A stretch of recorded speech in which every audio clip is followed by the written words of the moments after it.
Now, let's dive into today's story. Chapter 1. The Foundation Cracks. Vince Riley had built his life like a fortress, methodical, impenetrable, and designed to withstand any siege. 22 years as a Marine Corps intelligence officer had taught him that survival depended on three things: preparation, observation, and the willingness to do what others couldn't. At 51, his steel-gray eyes still carried the weight of classified operations that would never see declassification, and his hands bore scars from interrogations he'd never discuss. Diana had been his anchor when he returned from his final deployment in Afghanistan.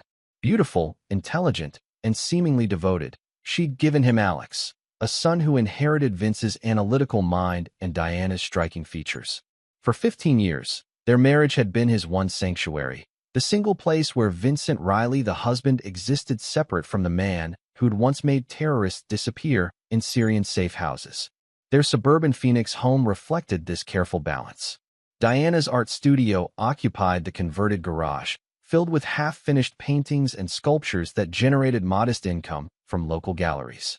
Alex, now 16, excelled in advanced mathematics and computer programming, showing the same methodical precision that defined his father. Vince ran a private security consulting firm, officially advising corporations on threat assessment while unofficially handling problems that required his particular skill set. The first crack appeared on a Tuesday evening in March. Vince had returned early from a consultation in Las Vegas, finding Diana's car gone and Alex practicing violin in his room. Nothing unusual. Diana often attended evening art classes or visited galleries. But something felt wrong. The house carried an unfamiliar energy, like the moment before an ambush when every instinct screams danger. He found Diana's phone charging in their bedroom, forgotten in her rush. The screen displayed a message notification from T that made his blood stop moving. Can't wait to be inside you again. Tomorrow night, same place. Love you. Vincent stared at the screen for 30 seconds, his breathing controlled and steady. In Afghanistan, he'd once sat motionless for 8 hours waiting for the perfect shot on a Taliban commander. Patience was his greatest weapon, and rage was a luxury he'd never allowed himself. He photographed the message, deleted it, and replaced the phone exactly where he'd found it. Then he went to his study and began what would become the most important operation of his life. Diana returned at 11:30, claiming her art class had run late. She kissed his cheek with lips that tasted faintly of wine and lies, her usual warmth replaced by something performative. Vince watched her prepare for bed, noting the new lingerie she'd never worn for him, the way she avoided his eyes, the practiced casualness of her deception. "How was Las Vegas?" she asked, settling into bed beside him. "Productive," he replied, his voice carrying none of the turmoil beneath. "Picked up a new client. High-profile executive who's been receiving death threats." Diana nodded absently, already turning away. "That's good. We could use the money with Alex starting college applications soon." As she drifted toward sleep, Vince stared at the ceiling and began planning. He thought about the years he'd spent tracking insurgents through the Hindu Kush, how every successful mission began with understanding the enemy completely. Diana had become the enemy, not just because she'd betrayed him, but because she'd done it with such calculated dishonesty, bringing another man into the life they'd built around their son. The next morning, Vince activated dormant skills he'd hoped never to use again. While Diana taught her morning yoga class, he installed microscopic cameras throughout their home, devices so advanced they were invisible even to trained eyes. He placed tracking software on her phone and laptop and hired Tommy Kovac, a former CIA surveillance specialist who now ran a private investigation firm in Scottsdale. By evening, Vince knew Diana's lover was Trevor Banks, a 45-year-old real estate developer who specialized in luxury resorts. Banks was married to Rebecca, a pediatric surgeon, with twin daughters attending private school. He drove a silver Porsche Cayenne and had been seeing Diana for 8 months, based on the financial records Vince accessed through methods that would have been illegal if anyone could prove he'd used them. Diana left for her gallery opening at 7:30, wearing the black dress Vince had bought her for their anniversary. He watched from his study as she drove to the Phoenician resort, where Banks had reserved a suite under the name T. Morrison. Tommy's surveillance team captured everything. Their passionate embrace in the lobby, The way Diana's face lit up with genuine happiness Vince hadn't seen in years, their disappearance into the elevator like lovers in a romance novel. For 3 hours, Vince sat in his darkened study, studying photographs and financial records while his wife gave herself to another man. Alex practiced piano downstairs, the classical melody providing an ironic soundtrack to the death of everything Vince had thought was real. When Diana returned at 11:45, claiming the gallery event had been inspiring, Vince was waiting in bed with a business magazine. She kissed him again with the same rehearsed affection, and he responded with equal performance, already seeing her as an enemy operative who'd infiltrated his life. "I love you," she whispered, settling against his chest. "I love you too," he replied, the words turning to ash in his mouth. As Diana slept beside him, Vince began composing the first phase of an operation that would destroy 2 families with surgical precision. He'd learned in the Marines that the most effective attacks came from directions the enemy never suspected, using their own strengths against them. Diana and Trevor thought they were clever, careful, untouchable. They were about to discover what happened when you betrayed a man who'd spent 2 decades perfecting the art of making problems disappear permanently. Chapter 2. The Hunter's Research. Vincent spent the following weeks conducting surveillance that would have impressed his former CIA colleagues. Every morning, he kissed Diana goodbye with the warmth of a devoted husband, then transformed into something far more dangerous. His security consulting firm provided perfect cover for extended absences, allowing him to shadow his wife and her lover with professional thoroughness. Trevor Banks lived in a glass-walled mansion in Paradise Valley, complete with infinity pool and 3-car garage housing his Porsche, a vintage Corvette, and Rebecca's Mercedes. Rebecca Banks worked 60-hour weeks at Phoenix Children's Hospital, often sleeping at the hospital during complex surgeries.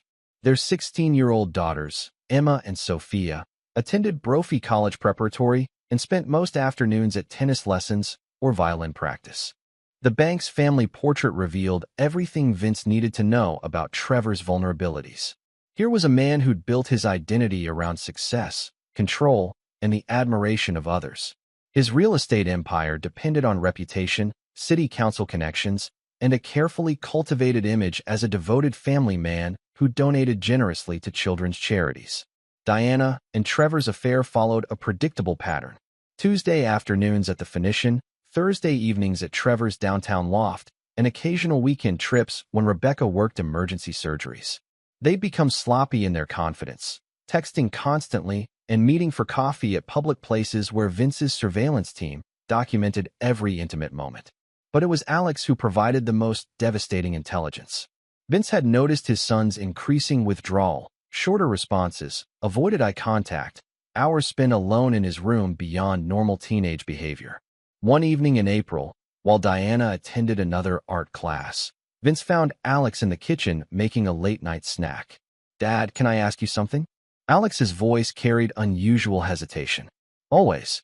If someone you trusted was lying to you about something important, would you want to know?" The question hit Vince like a sniper's bullet. His son had inherited more than his analytical mind. Alex had also developed the ability to see through deception that made Vince so effective in intelligence work. "Depends on the situation," Vince replied carefully. "But generally, I believe people deserve the truth, especially from those they love." Alex nodded slowly, wrestling with something that clearly tormented him. What if telling the truth would hurt people you care about? Vince set down his coffee and looked directly at his son. "Alex, whatever you're carrying, you don't have to carry it alone." For a moment, Alex seemed on the verge of confession. Then his phone buzzed with a text from Diana. "Running late tonight. Don't wait up. Love you both." The irony of the message arriving at that exact moment wasn't lost on either of them. Alex's face hardened with the same expression Vince recognized from his own mirror. The look of someone who'd just had their faith shattered. "She's been lying for a long time, hasn't she?" Alex said quietly. "What have you seen?" "Everything." Alex's voice carried a bitterness no 16-year-old should possess. "The phone calls, the new clothes, the way she smiles when she texts. I followed her once. I saw them together." Vince felt something cold settle in his chest. His son, his innocent, brilliant son, had been forced to carry the weight of his mother's betrayal alone. "How long have you known?" 6 months. Maybe longer." Alex's hands trembled slightly. I kept thinking she'd stop, that she'd remember she had a family who loved her. The revelation changed everything. This wasn't just about Diana's infidelity. She damaged their son with her selfishness, forcing Alex to live with knowledge that was poisoning him from within. Any possibility of forgiveness died in that moment. "What do you want to do?" Vince asked. Alex met his father's eyes with a resolve that was frightening in its intensity. "I want her to pay for what she's done to us." That night, Vince expanded his operation to include a new objective: protecting Alex from the psychological warfare he was about to unleash.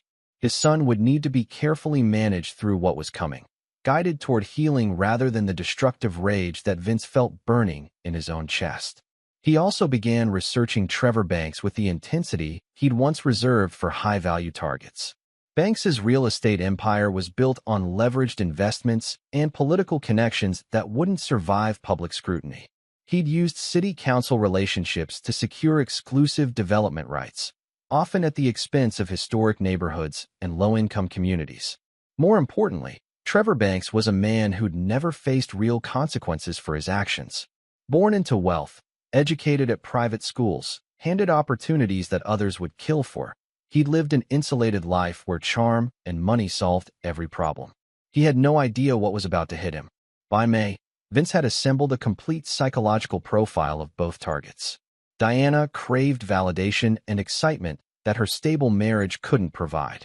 She saw Trevor as sophisticated, passionate, willing to risk everything for love. The affair wasn't just physical. She was genuinely falling in love with a man who represented everything she felt was missing from her life. Trevor, meanwhile, was a classic narcissist who collected conquests to feed his ego. Married women were particularly appealing because they posed minimal threat to his primary life while providing maximum validation. He genuinely believed he was special enough to deserve multiple relationships, that rules applying to other people didn't apply to him. Neither Diana nor Trevor understood they were dealing with someone who'd spent 2 decades studying human nature at its most vulnerable. They saw Vincent Riley as a stable, predictable husband who would never suspect his wife's infidelity. They had no idea they were being hunted by someone who'd once tracked terrorist leaders through crowds of thousands. On a warm Thursday evening in May, Vince received the intelligence that would trigger the next phase of his operation. Tommy Kovac called with news that would have destroyed a lesser man. Diana was pregnant. The baby wasn't his. Chapter 3. The Trap Begins. The pregnancy revelation hit Vincent with the force of an IED blast. For 24 hours, he allowed himself to feel the full weight of Diana's betrayal. Not just the affair, but the biological warfare she'd unleashed on their family. She was carrying another man's child while lying in the bed she shared with her husband, kissing goodnight the son who already suspected her deception. But where another man might have collapsed or exploded in rage, Vincent channeled his fury into something far more dangerous: absolute calculation. Diana had declared war on everything he'd built. Now she would learn what happened when you brought a knife to a gunfight against someone who'd perfected the art of total destruction. The first phase required Diana and Trevor to believe they were safe. Vincent became the perfect husband, attentive without being suspicious, supportive without being clingy. When Diana announced her pregnancy 3 weeks later, his performance was worthy of an Academy Award. "Are you serious?" He lifted her in a spin that looked joyful to anyone watching, including Alex, who stood in the kitchen doorway with an expression of pure disgust. "This is incredible news." Diana's smile faltered for just a moment. She knew the timeline made Vince's parentage questionable, but she recovered quickly, allowing herself to believe her husband was too trusting to do the math. "I know we weren't trying, but this is perfect timing," Vince interrupted, kissing her forehead. "Alex will be in college soon. We'll have time to focus on a new baby." That evening, after Diana called Trevor to share their wonderful news, Vince initiated the next phase. He'd spent weeks infiltrating Trevor's world through business connections, establishing himself as a potential investor in Banks Development's latest project, a luxury resort in Sedona that required significant private funding. The introduction came through Marcus Webb, a former Delta Force operator who now ran security for several high-profile real estate developers. Marcus owed Vince his life from an operation in Iraq and was happy to arrange a meeting between Vincent Reynolds, a wealthy former defense contractor looking to diversify his investments, and Trevor Banks. Vincent Reynolds existed only on paper, a perfectly constructed identity backed by shell companies, offshore accounts, and a business history that would impress any background check. He was everything Trevor Banks aspired to be: ruthlessly successful, mysteriously wealthy, and completely unattached to the mundane concerns of ordinary people.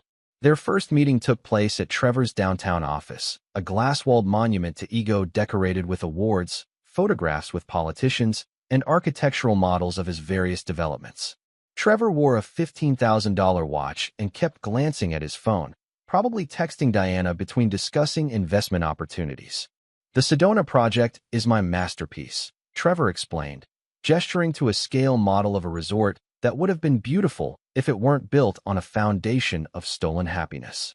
90 luxury suites, world-class spa, championship golf course.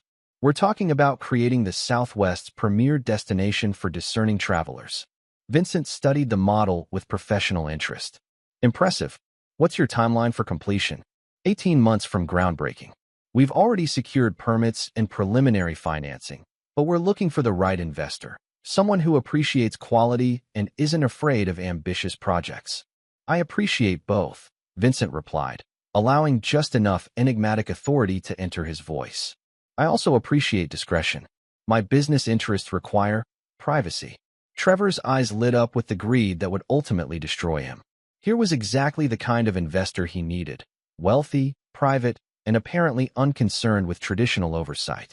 Over the following weeks, Vincent Reynolds became Trevor's new best friend. They met for drinks at exclusive clubs, played golf at courses where membership cost more than most people's annual salary, and discussed business deals worth millions of dollars. Trevor was so eager to impress his mysterious new investor that he shared details about his personal life, including his affair with an amazing woman who made him feel alive for the first time in years. Vincent listened to descriptions of his wife's body, her passion, her willingness to do things Rebecca would never consider. He nodded sympathetically when Trevor complained about the complications of maintaining two relationships, offering advice on discretion and emotional management that came from decades of compartmentalizing classified operations. "The key is keeping both women happy without either one feeling neglected," Vincent said during a particularly revealing conversation at the Arizona Country Club. "It requires discipline and careful planning." "Exactly," Trevor leaned forward conspiratorially. "Diana, that's her name. She's incredible. Smart, beautiful, passionate. But she's married to this boring security consultant who has no idea what kind of woman he's married to. Sounds like a man who doesn't deserve her. That's what I keep telling her. She's wasted on someone so ordinary." Vincent sipped his whiskey and smiled. Perhaps she'll realize that soon enough. By July, Trevor had accepted a $12 million investment from Vincent Reynolds for the Sedona resort, signed contracts that gave his mysterious partner significant oversight authority, and begun treating Diana to increasingly expensive gifts funded by money that ultimately came from her husband's carefully constructed shell companies. The irony was perfect. Trevor was using Vincent's money to buy presents for Vincent's wife, all while bragging about cuckolding a man he considered pathetically inferior. Meanwhile, Diana was falling deeper in love with a man whose newfound generosity came from her husband's bank account. But the financial manipulation was just the beginning.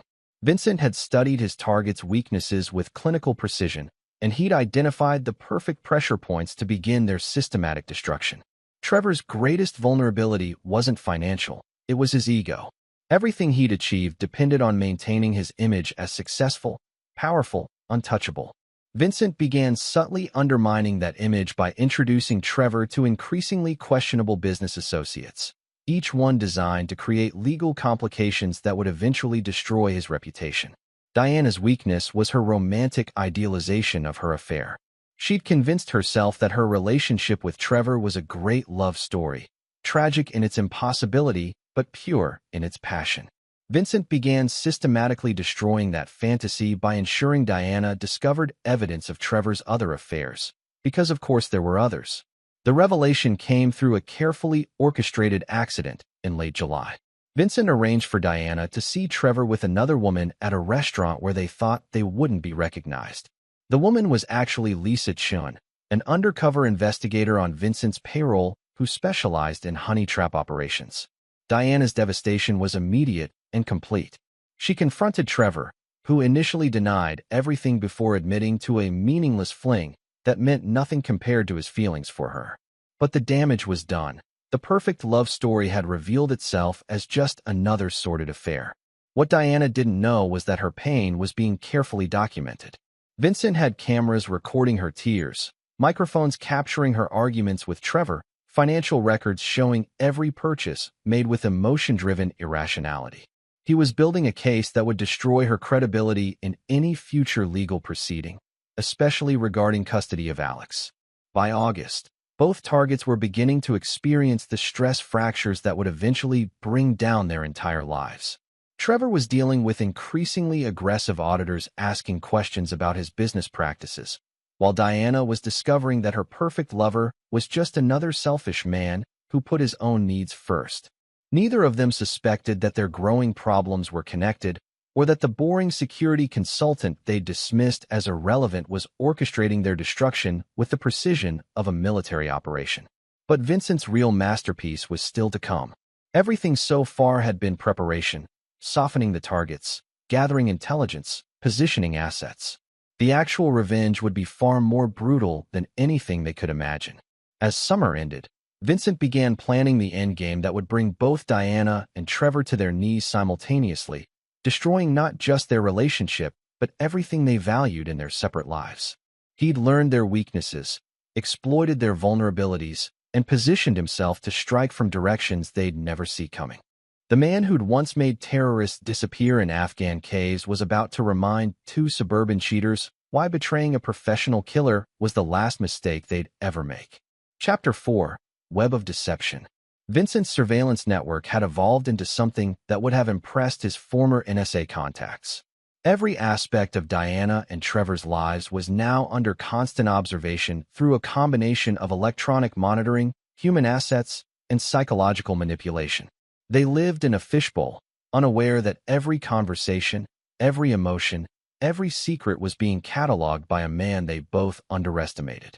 September brought new developments that accelerated Vincent's timeline. Diana's pregnancy was showing, and she'd begun making increasingly desperate demands on Trevor to leave his wife. Their affair, once conducted with careful discretion, was becoming messy and emotional as Diana realized that her lover's promises about their future together were empty platitudes designed to keep her satisfied with scraps. Trevor, meanwhile, was dealing with mounting pressure from multiple directions. The investment money from Vincent Reynolds came with oversight requirements that were beginning to reveal irregularities in his business practices. City planning officials were asking uncomfortable questions about permit approvals that seemed unusually favorable to Banks' development. Most dangerously, Rebecca was beginning to notice her husband's increasing absence and emotional distance. Vincent watched both targets spiral while maintaining his carefully constructed personas. As Vincent Riley, he was the supportive husband helping his wife through a difficult pregnancy, even accompanying her to doctor's appointments where he smiled lovingly, while getting confirmation that the baby's due date made his paternity biologically impossible. As Vincent Reynolds, he was the mysterious investor whose questions were making Trevor increasingly paranoid about potential fraud investigations. The real breakthrough came when Alex provided intelligence that changed everything. "Dad, I need to tell you something," Alex said one evening in mid-September. They were in Vincent's study, allegedly working on college application essays, but Vincent could see his son struggling with something more important than academic deadlines. "I'm listening." "Mom's lover, Trevor, he's been asking her questions about you. About your work, your clients, your income." Alex's voice carried the careful precision he'd inherited from his father. "She thinks he's just curious, but I think he's planning something." Vincent felt the familiar chill that preceded combat operations. "What kind of questions?" "Specific stuff. About your consulting contracts, whether you have security clearances, what kind of cases you work on. Last week, I heard him asking if you keep files at home." The implications were staggering. Trevor Banks wasn't just stealing Vincent's wife. He was conducting intelligence gathering that suggested a far more sophisticated betrayal than a simple affair. Either Trevor was planning to use Vincent's business information for his own benefit, where he was working with someone who needed access to Vincent's client list. That night, Vincent activated surveillance protocols he'd hoped never to use. Within hours, he had confirmation that Trevor was indeed more than a cheating real estate developer. He was connected to a network of criminal enterprises that used legitimate businesses to launder money from weapons trafficking, human smuggling, and narcotics distribution. The revelation recontextualized everything. Diana wasn't just cheating with a successful businessman. She was unknowingly involved with someone whose criminal activities posed a direct threat to Vincent's family. Several of Vincent's consulting clients were federal agencies conducting classified operations against the same networks that Trevor was helping finance. By October, Vincent had assembled a complete picture of Trevor's criminal enterprise. Bank's development was a front operation that converted illegal profits into legitimate real estate investments. Trevor's political connections weren't just about favorable permits. They were about protection from law enforcement scrutiny. His affair with Diana had begun as genuine attraction, but evolved into something more calculating when he realized her husband's connections could provide valuable intelligence. Vincent's response was swift and merciless. He activated contacts within federal law enforcement, providing anonymous tips that led to investigations into Trevor's money laundering operations. Simultaneously, he began feeding false information to Diana about his classified contracts, ensuring that any intelligence Trevor gathered would be not only useless but actively harmful to his criminal associates. The trap was elegant in its simplicity. Trevor was using Diana to spy on a man who was now using their relationship to feed misinformation directly to his criminal network. Every question Trevor asked, every detail Diana provided, was carefully crafted to lead law enforcement closer to Trevor's associates, while making Vincent appear to be conducting exactly the kind of operations that would interest criminal enterprises. Diana, caught between her lover's increasing demands for information and her husband's growing secrecy about his work, began experiencing stress that manifested in ways Vincent found deeply satisfying. She was gaining weight beyond normal pregnancy expectations, sleeping poorly, and snapping at Alex with increasing frequency. The guilt of betraying her family was combining with the pressure of serving as an unwitting intelligence asset to create exactly the kind of psychological breakdown Vincent had learned to exploit during interrogations. But Vincent's most devastating move was still to come. Through his Vincent Reynolds persona, he'd gained access to Trevor's most sensitive financial records, including offshore accounts and shell company structures. What he found was evidence of a criminal enterprise worth over $50 million. Information that would not only destroy Trevor, but implicate dozens of associates in a conspiracy that spanned multiple states. In late October, Vincent made a decision that would have seemed insanely reckless to anyone who didn't understand his capabilities. He was going to turn Trevor Banks into an unwitting asset against his own criminal network, using the man's affair with Diana as leverage to force cooperation with federal law enforcement. The operation began with a carefully staged confrontation. Vincent, as Vincent Reynolds, arranged to meet Trevor at his downtown office, ostensibly to discuss expanding their investment partnership. But instead of talking business, Vincent placed a thick folder on Trevor's desk containing photographs, financial records, and communications that proved Trevor's criminal activities in devastating detail. "I know who you really are," Vincent said quietly, watching the blood drain from Trevor's face. "I know about the money laundering, the criminal associates, the offshore accounts. I know about Diana Riley." Trevor's attempt at denial died when Vincent produced photographs of him with Diana, along with transcripts of conversations where Trevor had asked her about her husband's classified work. "You have two choices," Vincent continued. "You can cooperate with the federal investigation that's about to destroy your criminal network, or you can go to prison for the rest of your life along with everyone you've ever worked with." Trevor's response was exactly what Vincent had expected from a criminal who'd lived his entire life believing he was untouchable. "You can't prove anything," Trevor said, but his voice shook with the realization that his carefully constructed world was collapsing. "Even if you could, I have connections. People who would be very interested to know that Vincent Reynolds is actually Vincent Riley, the man whose wife I've been fucking for over a year." Vincent smiled with genuine amusement. "Please, make those calls. I'd love to see what happens when your criminal associates learn that you've been sleeping with a federal contractor's wife, while feeding information to someone who's been recording every conversation, photographing every meeting, and documenting every crime you've committed since we met. The truth hit Trevor like a physical blow. Vincent Reynolds wasn't just a mysterious investor.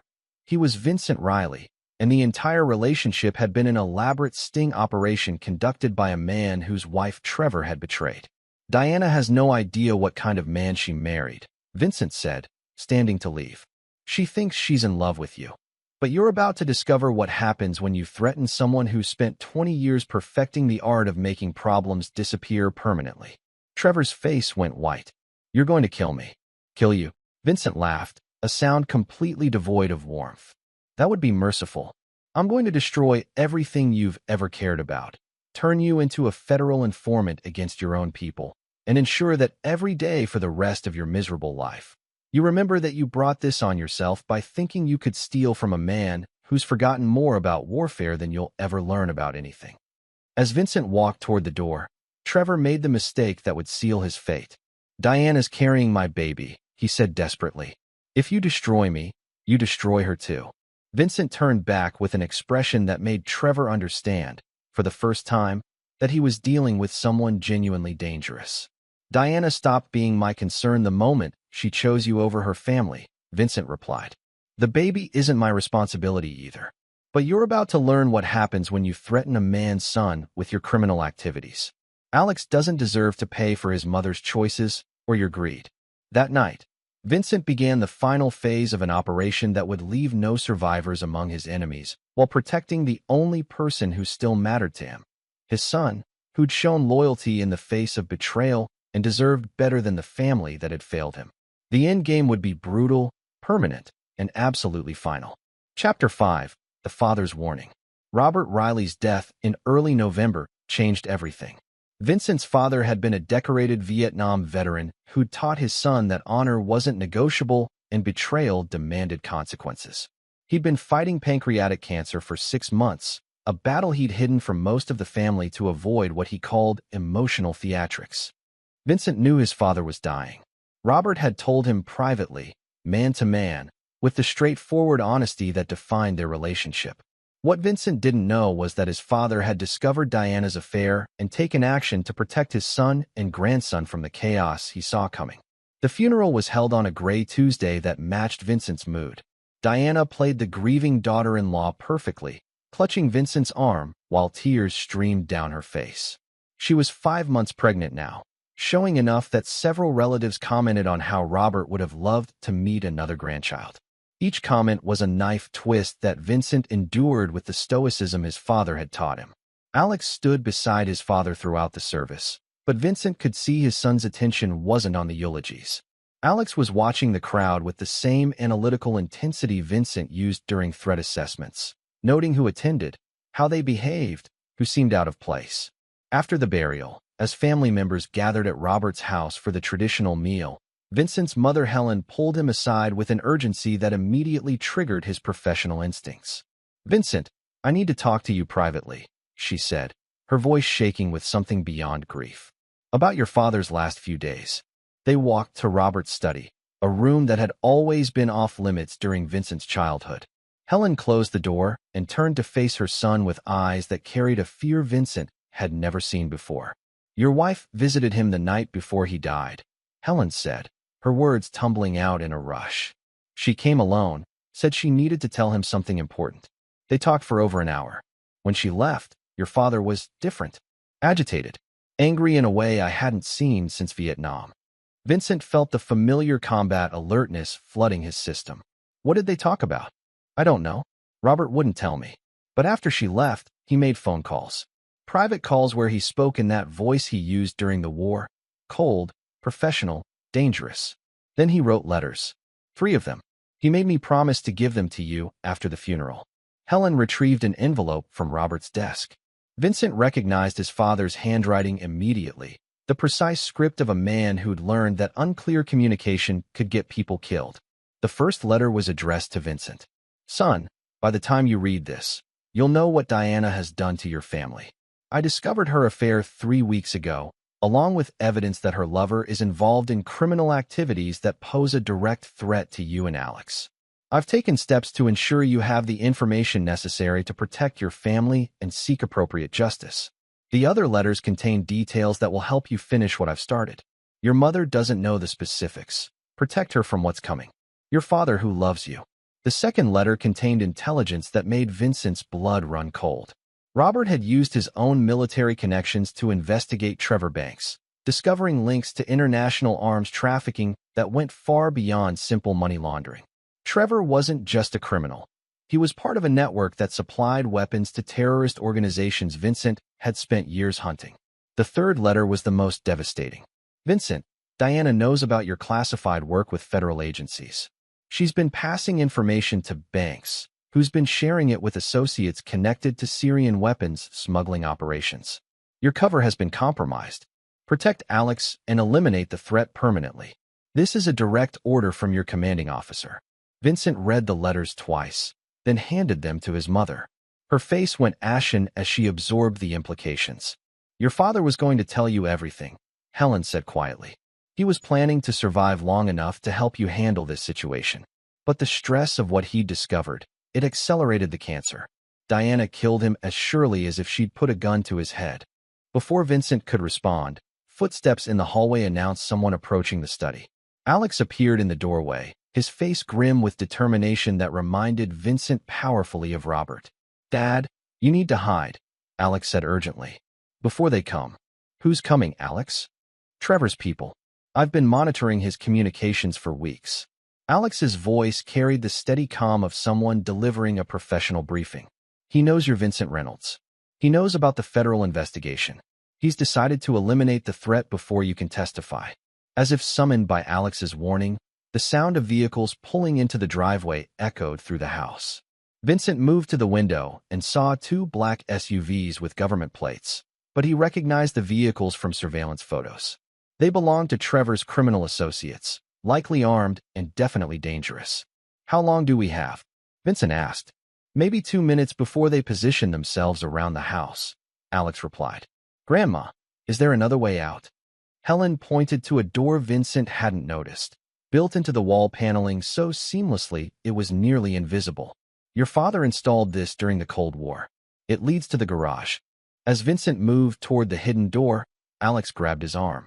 Dad, there's something else. Mom told Trevor about your safe room at home. She gave him the security codes, blueprints of the house, everything. She thinks she's helping him protect himself from what she calls your government connections. The revelation that Diana had betrayed their family's most sensitive security arrangements was the final confirmation Vincent needed. She wasn't just cheating. She was actively working with criminals to neutralize the threat she perceived her husband to represent. What's the plan? Alex asked, his voice steady despite the danger closing in around them. Vincent looked at his son, 16 years old, and already demonstrating the kind of courage and loyalty that defined the Riley men. In that moment, he made a decision that would determine the rest of both their lives. We're going to disappear, Vincent said quietly. Your mother has chosen her side. Now we choose ours. As they prepared to leave through Robert's escape route, Vincent heard Diana's voice from the main house, greeting the men who'd come to kill her husband. She was introducing them to family members, playing the role of innocent widow while facilitating what she believed would be Vincent's capture. She doesn't know they're here to kill you, Alex said, reading his father's expression. She thinks they're federal agents who are going to arrest you for something. Trevor convinced her that you're the criminal in this situation. Vincent paused at the threshold of the hidden door. Outside, Diana was pregnant with another man's child while helping that man's criminal associates position themselves to murder her husband. Inside, Alex was risking his life to warn his father about threats he'd discovered through his own investigation. The choice between them wasn't even close. Your grandfather was right, Vincent said as they slipped into the darkness of Robert's garage. This is war. And in war, you protect your allies and eliminate your enemies without mercy or hesitation. As they drove away from his father's house, Vincent began implementing the final phase of an operation that would leave Diana, Trevor, and their criminal associates destroyed beyond any possibility of recovery.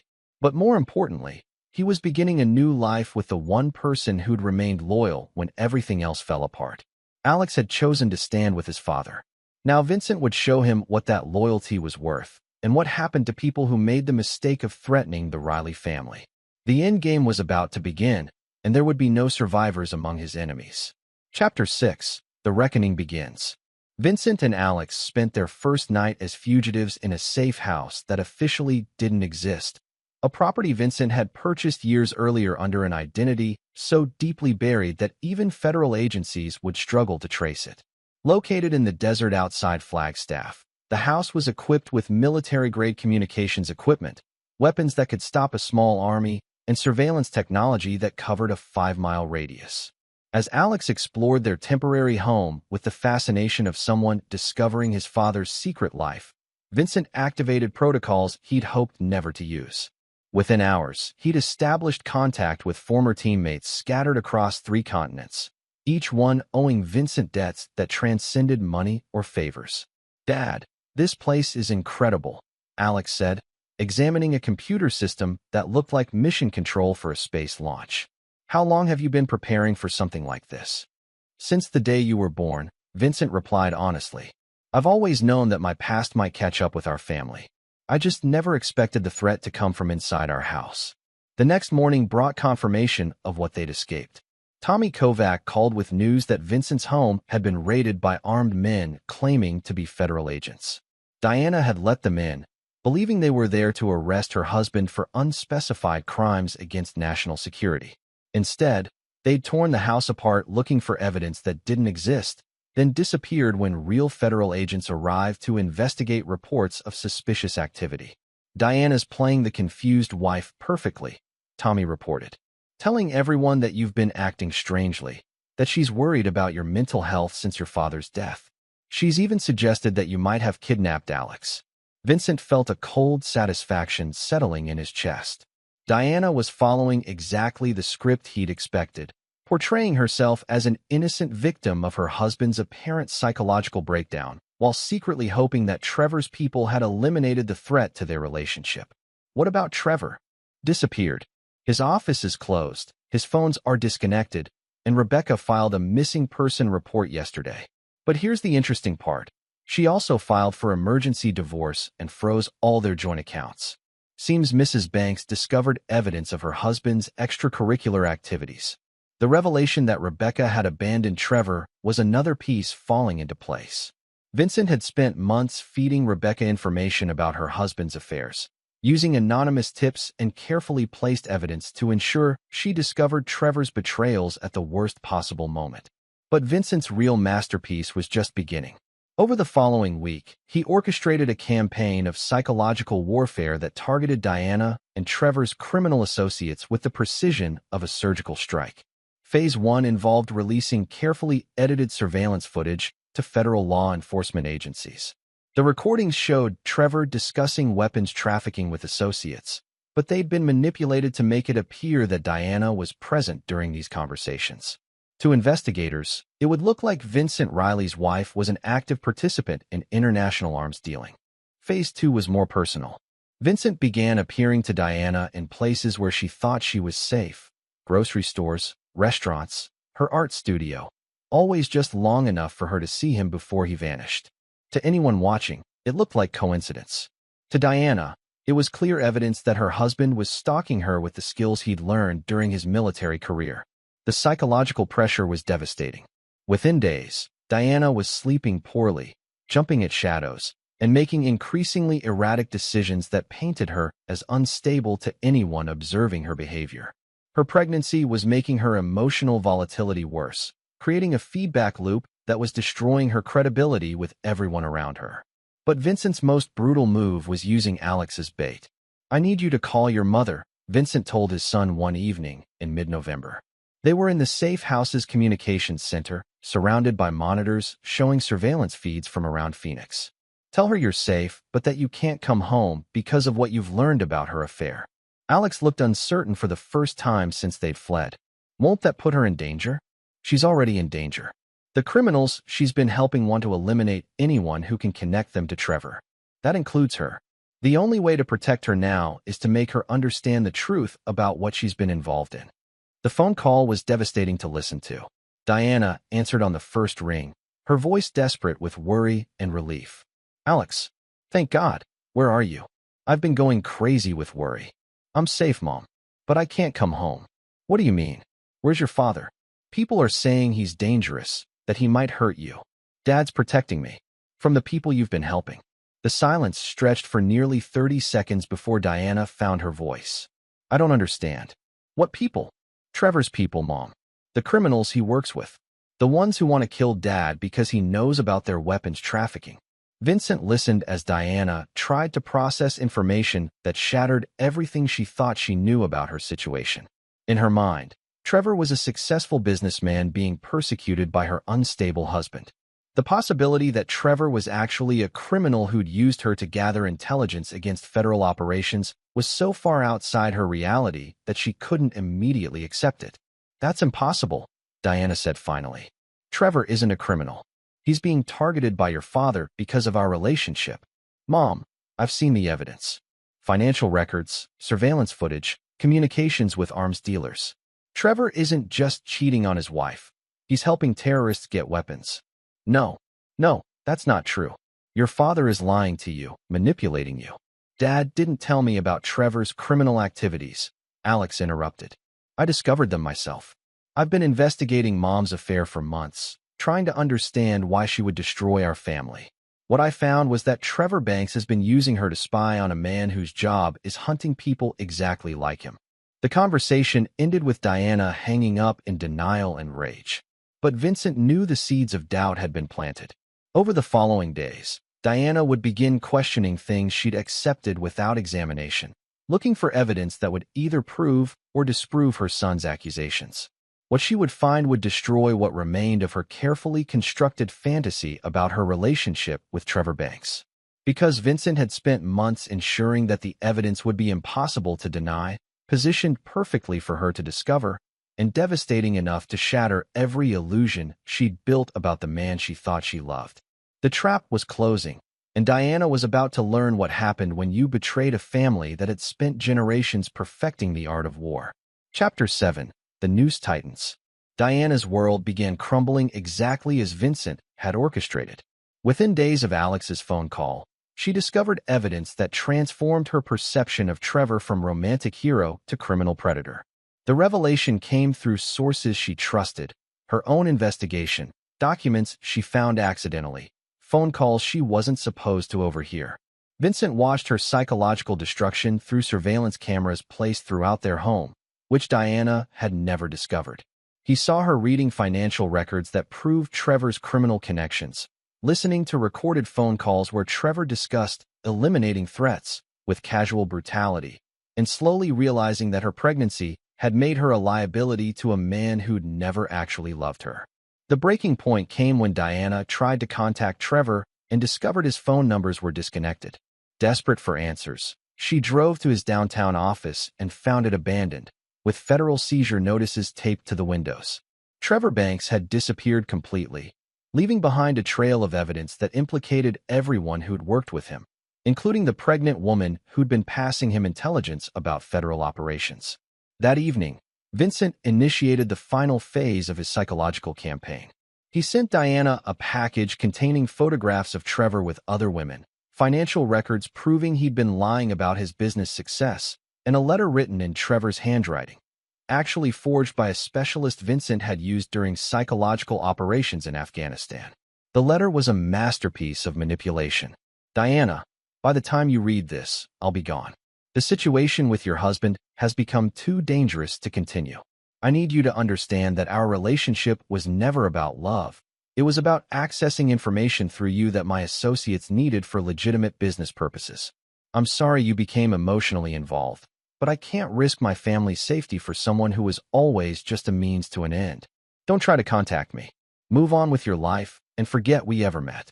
Vincent watched through hidden cameras as Diana read the letter, her face cycling through disbelief, rage, and devastating heartbreak. She was 8 months pregnant with a child whose father had just revealed himself to be a criminal who'd used her as an intelligence asset before abandoning her to face consequences he'd helped create. But Diana's suffering was only the beginning. Vincent had spent months positioning chess pieces for this moment, and now he began moving them with the precision of a master strategist. First, he released edited surveillance footage to federal investigators that made Diana appear to be an active participant in Trevor's criminal enterprise. The recordings showed her passing documents to Trevor, discussing Vincent's work in terms that suggested deliberate intelligence gathering, and meeting with Trevor's associates who were actually federal agents conducting undercover operations. Second, he provided evidence that Diana had compromised classified information about federal anti-terrorism operations, putting agents' lives at risk and potentially enabling attacks against American interests. The evidence was circumstantial but devastating. Communication records, financial transactions, and testimony from witnesses who'd been carefully prepared to support the narrative Vincent had constructed. Third, he arranged for Diana to be approached by federal agents who believed she was a willing participant in international arms trafficking. The interview was conducted at her home, in front of neighbors who'd already been primed to expect law enforcement activity through anonymous tips about suspicious behavior from the Riley family. Diana's performance during the federal interview was everything Vincent had hoped for. Stressed, pregnant, and emotionally devastated by Trevor's abandonment, she came across as unstable and potentially dangerous. Her attempts to explain that she'd been deceived only made her sound like a criminal trying to minimize her culpability. Within hours of the interview, Diana was placed under federal surveillance as a person of interest in an ongoing terrorism investigation. Her art studio was searched, her financial records were frozen, and her freedom to travel was restricted pending further investigation. But Vincent's cruelest move was yet to come. Alex made a second phone call to his mother, this one designed to offer her a choice that would reveal her true character. "Mom, I know about the federal investigation," Alex said when Diana answered with a voice that sounded aged by years of stress. "Dad has contacts who are keeping him informed. Alex, please, you have to come home. I need you here. Everything is falling apart. I can't come home while you're under federal surveillance. But Dad says there might be a way to help you." Diana's desperate hope was heartbreaking to witness. "What kind of help?" "Dad has evidence that could prove you were manipulated by Trevor, that you didn't know about his criminal activities. He's willing to share that evidence with federal investigators, but only if you agree to certain conditions." "What conditions?" Alex paused, letting the weight of the moment build. "You have to publicly acknowledge that you betrayed our family. You have to admit that you chose a criminal over your husband and son. And you have to give up all rights to custody or visitation with me." The silence that followed was devastating. Vincent could see Diana through the surveillance cameras, standing in their kitchen with one hand on her pregnant belly, processing an offer that would save her from federal prosecution but destroy her relationship with her son forever. "I can't do that," Diana whispered finally. "Alex, you're my son. I made mistakes, but I love you. I won't give up my rights to see you." "Then you'll go to prison," Alex replied with a coldness that reminded Vincent of his own father. "Dad's evidence is the only thing that can save you from federal charges. But he won't help someone who continues to choose her own selfish desires over her family's well-being." Diana began crying, deep, wrenching sobs that would have moved Vincent if he hadn't spent months watching her betray everything he'd built for their family. "Please don't make me choose between my freedom and my children," Diana begged. "You already made that choice," Alex said quietly, "when you decided to have another man's baby while helping him spy on our family. This is just the consequence of choices you made months ago." The conversation ended with Diana hanging up in despair, leaving her alone in a house filled with surveillance equipment that broadcast her breakdown to the man she'd betrayed and the son she'd lost through her own selfishness. Vincent felt no satisfaction watching his wife's destruction, only the cold completion of a necessary operation. Diana had made herself an enemy of the family when she chose Trevor over Alex. Now she was learning what happened to enemies of people who'd spent decades perfecting the art of warfare. But the endgame was still to come. Trevor Banks was about to discover that disappearing from Diana's life wouldn't save him from the consequences of threatening Vincent's family. And Diana was about to learn that some betrayals were unforgivable, regardless of regret or remorse. The Riley men had always finished what their enemies started. This war was about to end with total victory for the only side that mattered, the one that included Alex, the son who'd chosen loyalty over the comfortable lies that had destroyed his mother. Chapter 8. The Father's Funeral Revelation. After my father's funeral, my mother pulled me aside. She looked terrified. "Your wife?" She visited him the night before he died, she stammered. I froze. Then, my son tugged my sleeve.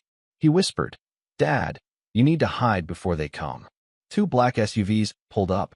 My son covered my mouth as we slipped through my father's hidden escape route.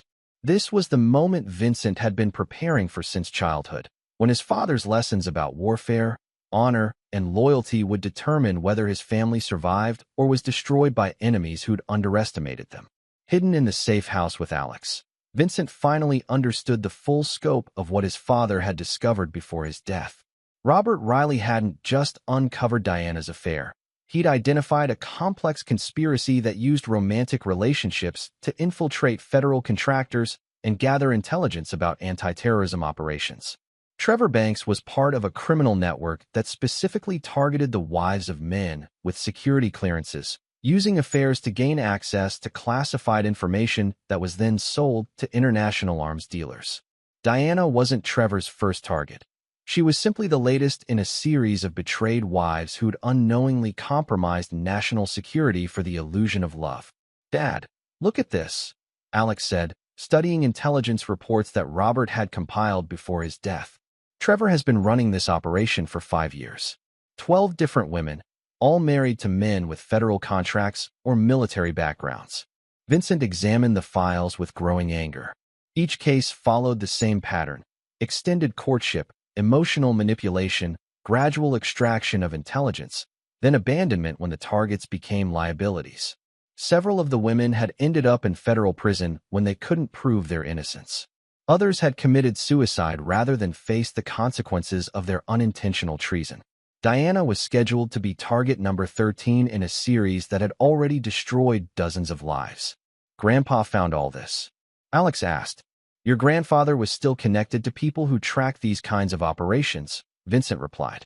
When he discovered your mother's affair, he used those connections to investigate Trevor's background. What he found was evidence of a criminal conspiracy that reaches into several foreign governments. The intelligence Robert had gathered was devastating. Trevor's criminal network wasn't just stealing classified information. They were using it to coordinate terrorist attacks against American interests worldwide. Financial records showed payments from Syrian weapons dealers, Iranian intelligence operatives, and North Korean military contractors. Every secret Diana had revealed about Vincent's work had potentially enabled attacks against American agents, soldiers, and civilians. Her betrayal wasn't just personal. It was treason on a scale that demanded consequences beyond anything Vincent had originally planned. What do we do now? Alex asked. Vincent looked at his son, 16 years old, and already demonstrating more honor and courage than his mother had shown in her entire adult life. Alex deserved to understand the full truth about what they were facing and what would be required to survive it. We're going to destroy them completely, Vincent said quietly. All of them. Trevor, his network, and everyone who helped them target our family. The operation Vincent planned was unlike anything he'd conducted during his military career. This wasn't about gathering intelligence or capturing targets for interrogation. This was about total annihilation of an enemy network that had threatened his family while hiding behind the facade of romantic relationships. Phase 1 involved releasing Robert's intelligence to federal agencies with connections to international counterterrorism operations. Within hours, coordinated raids were conducted across 3 states, resulting in arrests of over 40 people connected to Trevor's network. The evidence Robert had gathered was so comprehensive that most targets were captured before they could destroy incriminating materials or warn associates. Phase 2 was more personal. Vincent used his established Vincent Reynolds identity to arrange a meeting with what remained of Trevor's organization, ostensibly to discuss investment opportunities in their next operation. The meeting location was a warehouse outside Phoenix that Vincent had prepared with surveillance equipment and weapons that would ensure no one left alive.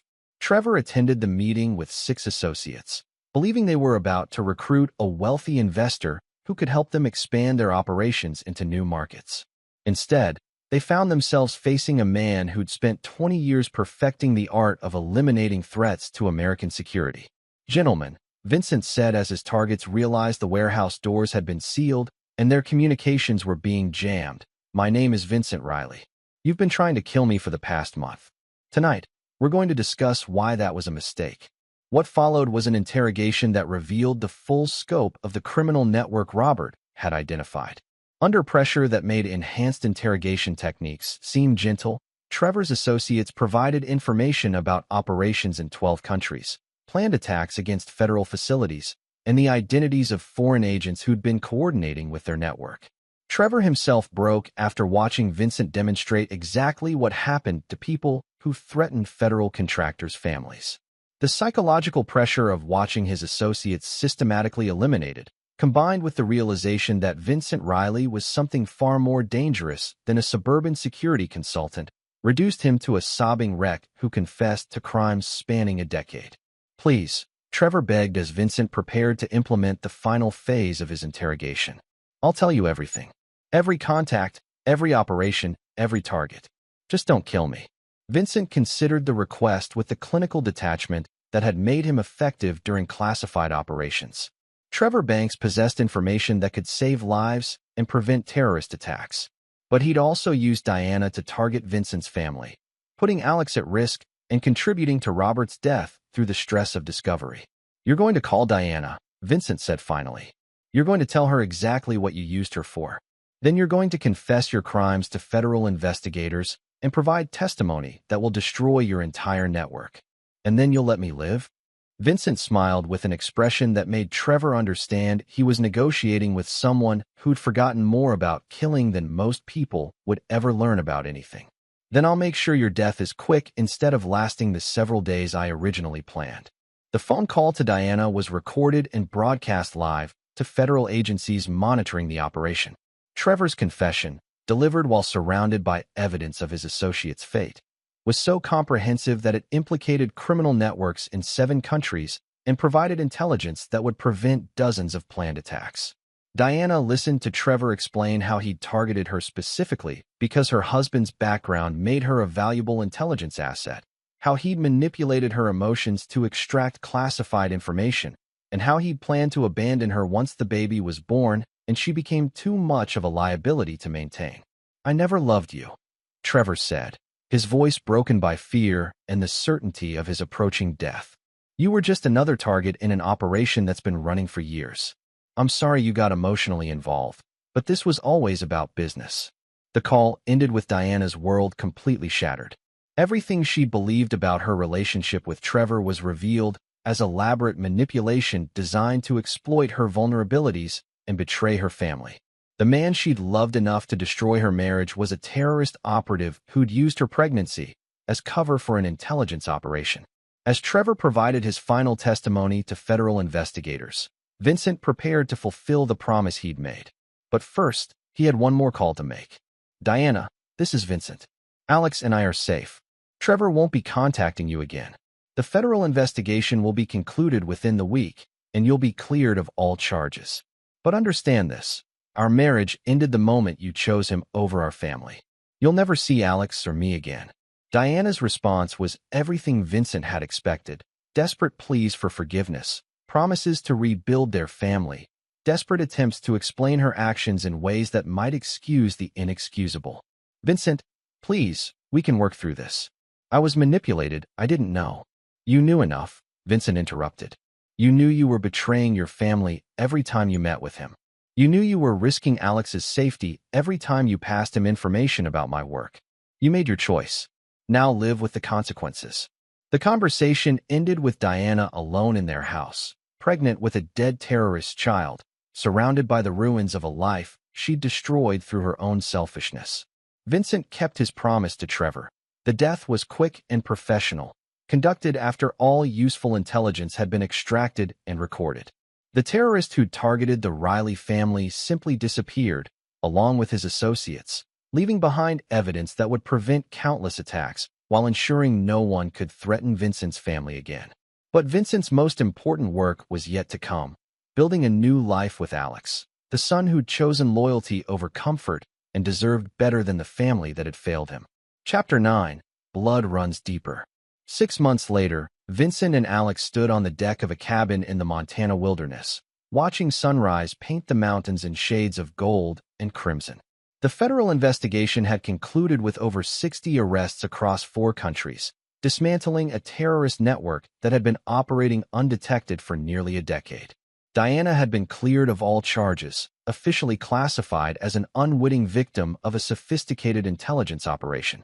Unofficially, she'd given birth to Trevor's son alone in a Phoenix hospital, with no family present and no future beyond the isolated existence she'd created through her choices. "Do you think she'll try to find us?" Alex asked, his voice carrying the maturity that came from surviving betrayal and choosing the harder path of loyalty. "She knows better," Vincent replied. "I made it clear that any attempt to contact us would be viewed as a security threat to be eliminated permanently." The new identities Vincent had created for them were flawless, backed by decades of planning and resources most people couldn't imagine. Vincent Reynolds had officially died in a car accident, while Vincent Riley had disappeared into the federal witness protection program. The men who now lived in Montana were David and Michael Carson, a widowed father and his son who'd moved to the wilderness to escape the complications of modern life. Alex, now Michael, had adapted to their new existence with remarkable resilience. At 17, he possessed his father's analytical mind and his grandfather's unwavering sense of honor. He'd earned acceptance to several universities under his new identity, but had chosen to defer enrollment to spend time learning skills his father had mastered during his military career. "Dad, I've been thinking about what Grandpa wrote in that letter," Alex said, "about how betrayal demands consequences without mercy or hesitation." Vincent studied his son's expression, recognizing the cold calculation that had defined Riley men for generations. "What about it? Diana got to live. She lost everything, but she's still alive. Same with her son, Trevor's son. Doesn't that violate the principle?" The question revealed depths in Alex that Vincent had hoped would develop more gradually. His son was thinking like a strategist, analyzing the operation's outcome with professional objectivity that would have impressed Vincent's former commanders. "Explain your reasoning." "Diana betrayed our family. Her actions contributed to Grandpa's death and put both of us at risk. The baby she's raising will grow up to be a reminder of that betrayal, potentially seeking revenge against us when he learns the truth about his father's death." Vincent felt pride and concern in equal measure. Alex was demonstrating exactly the kind of tactical thinking that made the Riley family formidable, but he was also revealing a capacity for ruthlessness that needed careful guidance. "You're not wrong," Vincent said carefully, "but there are strategic considerations beyond immediate revenge, such as Diana's continued existence serves our purposes better than her death. She lives every day knowing she destroyed her family for a terrorist who never loved her. She's raising the child of a man she now knows was using her to betray her country. That suffering is more valuable than the satisfaction of killing her." Alex nodded slowly, processing the lesson. Psychological warfare. Precisely. Dead enemies can't suffer. Living enemies who've lost everything they valued serve as examples to others who might consider betraying people like us.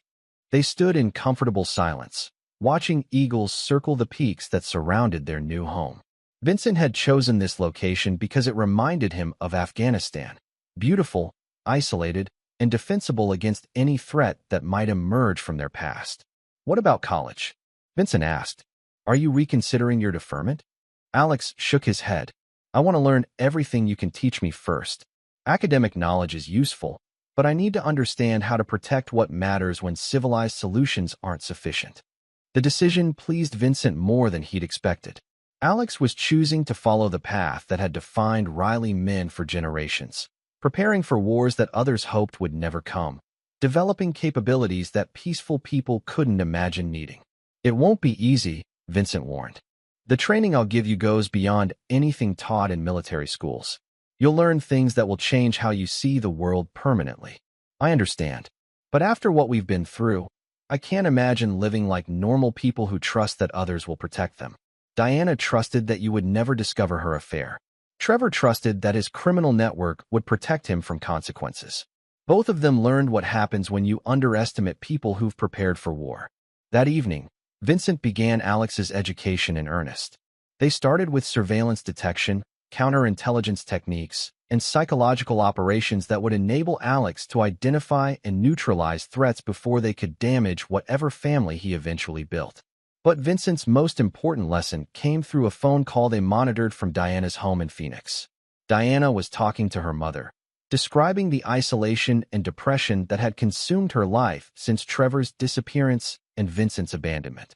She was struggling to raise Trevor's son alone, facing financial difficulties and social ostracism from people who'd learned about her affair and its consequences.